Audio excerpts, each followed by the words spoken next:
Hello, this is Miss Bitcoin and I'm with Peter Todd. How are you? I'm all right. What do you think the role in Bitcoin is today in the world? I mean, it's a payment platform. Certainly in El Salvador, I mean, you still get some amounts. And I think here in Costa Rica, it's interesting how much Bitcoin payment activity is actually happening organically. Are you affiliated with the CIA? Of course I ask.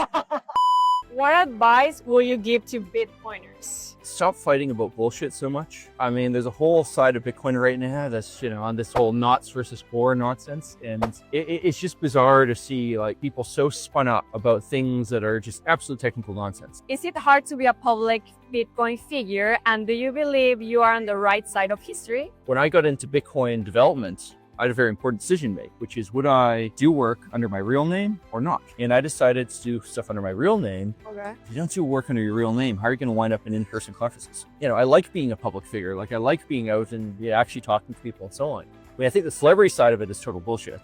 All those people asking me for photos is really silly, but if you're not willing to be out in public and go on stage, you're just going to make a lot less impact in life.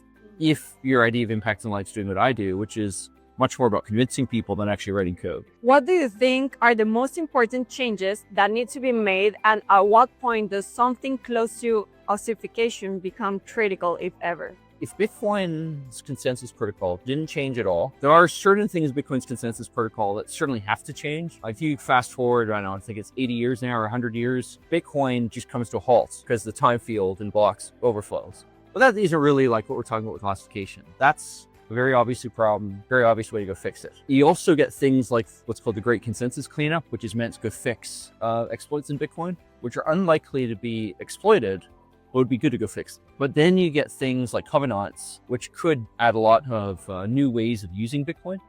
Things like new types of Lightning-like protocols. But an interesting thing with Lightning is it's plausible, because the world just isn't that big, that essentially everyone in the world who would want to use Lightning could use it. Roughly speaking, there's like 5 billion people with smartphones on the planet. And currently we could open something like 1 billion Lightning channels per year. So depending on how you play with those numbers, maybe like 10% of the population with a smartphone actually wants to hold Bitcoin on chain, all by themselves, purely sovereign. Under that circumstance, yeah, probably Bitcoin will run just fine the way it is. Well, thank you so much, Peter, and I'll see you in El Salvador.